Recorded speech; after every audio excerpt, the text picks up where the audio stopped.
of all, I would like to introduce myself first. So I'm here as a host.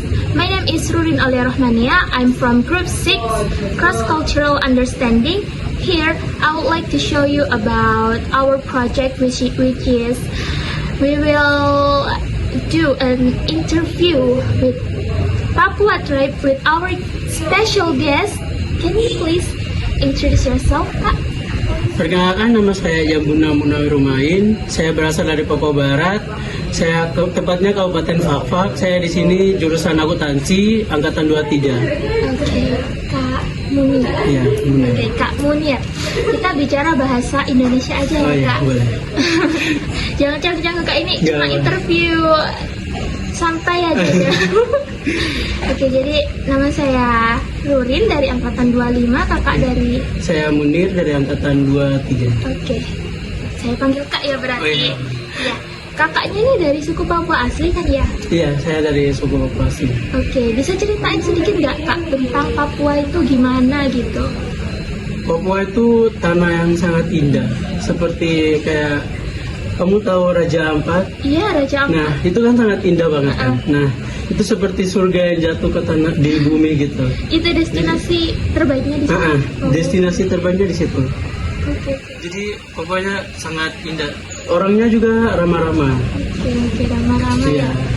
Gimana tentang destinasi lain nih misalnya yang memikat orang-orang selain Papua untuk ke Papua ini? Kalau seperti rempah-rempahnya sebagai kayak di Papua, di Papua ya. Di Papua itu kayak di kabupaten itu kan terkenal sebagai terkenalkan itu kota pala. Pala ini kayak rempah kepala. Tahu iya, rempahnya kan? oh iya, Iya. rempah pala, iya. Iya. Itu kotanya kayak Timika tuh kota emas karena emang ada banyak emas di sana. Iya. Itu kota pusat utamanya. Kota emasnya gitu. Kalau pusatnya tuh bukan di Timika, mohon maaf, tapi di Jayapura. Oh iya, itu Iya. kotanya. Oke. Iya, di situ. Iya. Kan provinsinya kan Papua, di kotanya itu Jayapura. Oke. Iya, jadi pusatnya itu semuanya di Jayapura. Oke. Kakak sendiri tinggal di mana? Saya di Kabupaten Fakfak, otomatis di pesisir pantainya. Oh, langsung Iya. ya, Kak. Kalau lihat di petanya kan bentuk burung tuh.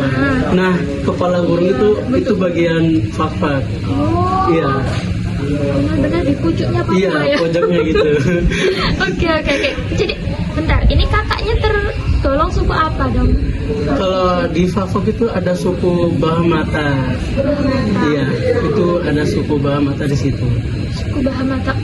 Ini mungkin terdengar asing ya di telinga kita karena banyak sekali kan ya, Iya, otomatis sukunya tuh suku-sukunya. banyak. Kalau menurut kakak, suku-suku apa aja sih yang ada di Papua itu? Yang kakak tahu gitu? Yang saya tahu itu banyak sih, cuman bingung mau nyebutin. Oke. Susah juga nama-namanya gitu. Oke, Kak. Iya. Oke. Jadi fokus utama kita di sini itu meneliti tentang suku di Papua, terutama itu suku Dani yang punya kebiasaan memotong Memotong jari jari. mereka. Ya.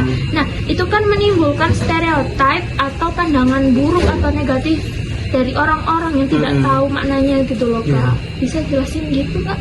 Misalnya pengetahuan dasarnya aja deh, mereka itu melakukan itu di acara apa atau dengan alasan apa nanti gitu. Oh gitu.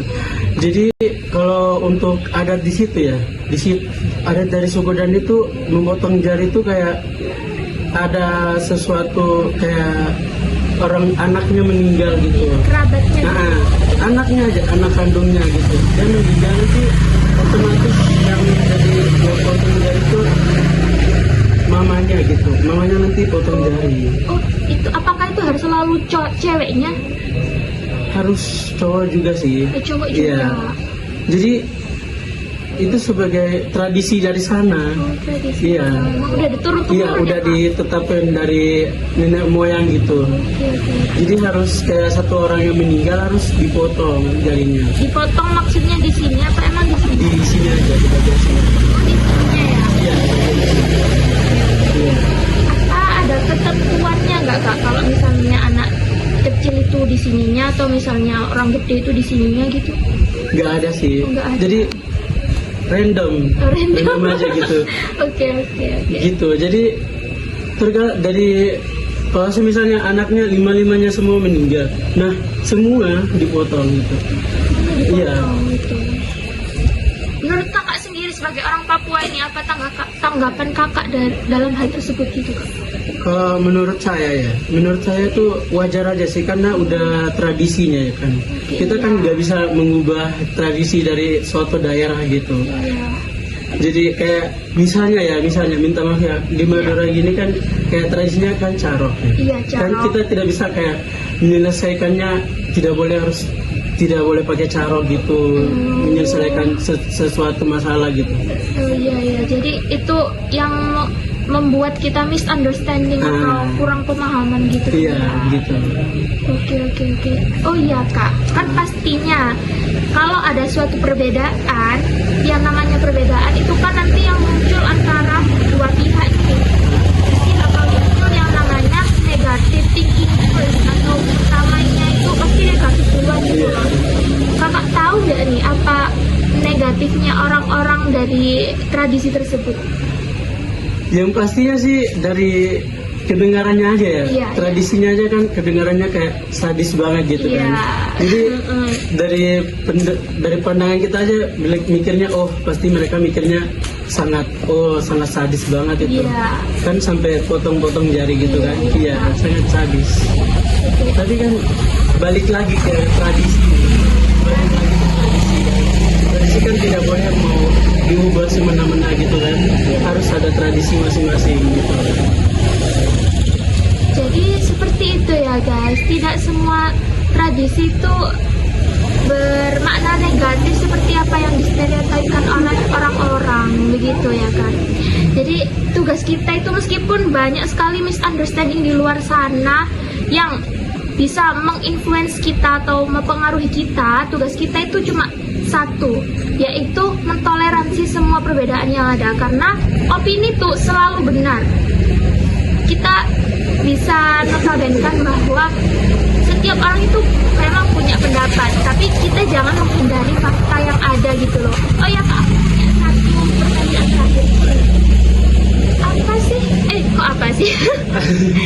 Apakah sekarang sampai masih dilakukan gitu di sana tradisinya gitu, masih dilakukan nggak? Jujur masih sih, Masih dilakukan. karena emang tradisi dari nenek moyang kan, jadi harus dilakukan gitu.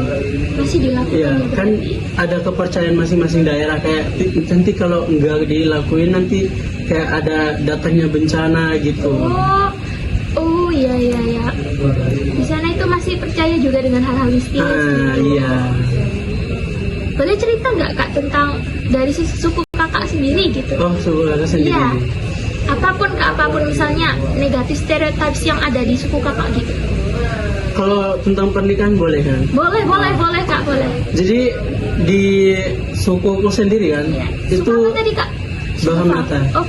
Bahamata. Iya. Fafak tadi nama daerahnya. Iya, Fafak itu nama daerah. Jadi kalau di Fafak sendiri tuh semisal bersaudara atau bersepupu nih, nggak bisa kawin bersama gitu. Kalau semisal kita membantah tradisi, otomatis kayak ada bencana gitu. Bencananya bukan bencana alam, tapi kayak nanti anaknya meninggal atau penyakit gitu nyerang keluargamu gitu. Jadi nggak boleh menikah sama sepupu gitu. Apakah itu ada buktinya nggak kak? Ada. Sudah beberapa kali terjadi di khususnya kampung sendiri ya. Di kampungnya itu namanya Sepro, ya. Jadi ada tuh keluarganya itu sepupuan, terus membantah mau nikah sesama sepupu. Akhirnya ya udah anaknya yang jadi Kena dampaknya itu, kena karmanya itu. Anaknya kena penyakit dan meninggal gitu. Begitu ya. Iya. Jadi gitu. Oke. Ini pemahaman baru ya buat kita ya. Makasih banyak loh kak. Jadi saya bisa simpulkan di sini mungkin ya di Papua itu masih terkenal dengan mungkin orang-orang berpikir Papua itu mungkin masih primitif. Nyatanya enggak. Kakak ini bisa membuktikan kok bahwa Papua itu lebih dari yang kita bayangkan. suku-sukunya banyak, dan juga meaningfulnya itu nggak kalah dari yang kita bayangkan gitu loh. Baik, seperti itu Iya, ya Kak. seperti itu. Oke, bisa kasih quotes terakhir Kak? Kata-kata terakhir gitu Kak. Jadi jangan pikir Papua tuh kayak mukanya jahat-jahat, jadi kayak orangnya juga jahat. Enggak, itu semuanya baik kok. Tapi ya gitulah. Kembali lagi ke Iya, orangnya. kembali lagi ke orangnya. Oke. Oke, itu aja. Itu aja ya Kak. Oke. Makasih banyak loh Kak Iya, atas waktunya. sama-sama. Maaf ya Kak, ganggu Iya, waktunya. enggak banget. Oke. Baik sekali ya kakak ini. Alright guys, so that's our interview tonight. See you in the next video See and you. bye bye. See you. Bye. Makasih ya Kak. Nah. From the interview Rurin with the informant Kak Munir is as follow. Regarding Papua, it was explained that Papua is a beautiful land like Raja Ampat with friendly people. It's also known for its nutmeg, which even gives rise to a place called the City of Nutmeg, as well as areas rich in gold. The capital of Papua is Jayapura. Then, regarding the informant, he comes from Kanfok Regency, West Papua, and belongs to the Baham Mata tribe. Next, about Danit tribe. There is a tradition of cutting fingers as a sign of grief when a family member passed away. This tradition is passed down from generation to generation, and there are no rules about which finger must be cut.